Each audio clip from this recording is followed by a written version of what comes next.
Yauwa to idan kuna tare da ni, idan ka shiga cikin Play Store ɗinka kamar haka, idan kana son ka maida ka dinga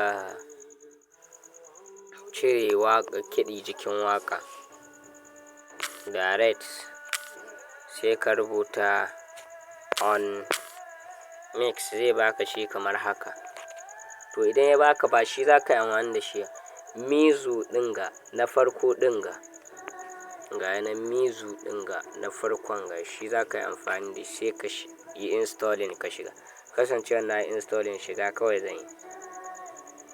Sai ka shiga, bayan ka shiga zai yi ma duhu kamar haka. Zai tambaye ka ka sa email ɗinka. Kar ka manta ka sa email address naka. Idan ka sa zai kawo ma cikin shi first kamar haka. Sai ka danna plus ɗinga. In ka danna plus ɗinga, sai ka danna my file app. In ka danna zai kai ka direct cikin file ɗin wayanka. Wasu ba su gane haka, sai ka taɓa wa'innan ɗigo-ɗigo ɗin na gefe. Idan ka taɓa ɗigo-ɗigo ɗin gefen ga zai kawo ka kan memorinka. Direct sai ka shiga. Sai ka je ka nemo a cikin file ɗin da kake da waƙa. Kana taɓa file ɗin da kake da waƙa kamar haka. Ka taɓa waƙoƙin, waƙan da kake son ka fitar za ka jira shi. Idan ka ɗan jira shi, network ne da ke bani matsala in ba ka ba ma da ya komi cikin shaf shaf. Sai ka jira ya buɗe. Bayan ya buɗe haka kun ga nan ya ce mani vocal and instrumental, murya da kiɗa. Nan kuma yana ce mani vocal, drum, bass and other.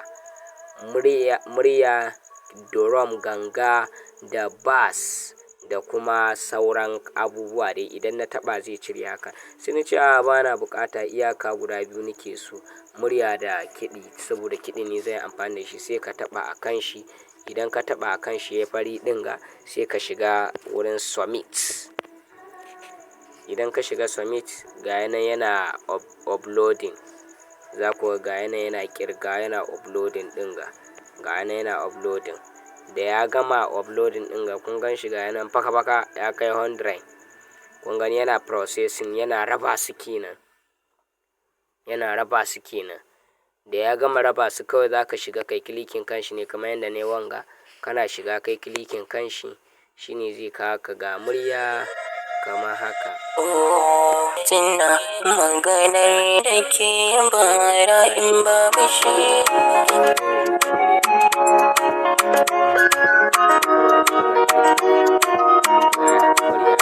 Mutan gari idan suna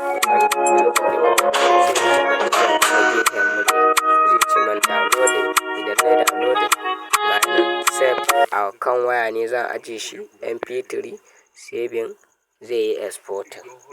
Yana yin exporting sai ka je ka neme shi a cikin file ɗin downloading. Shi kenan ka gama.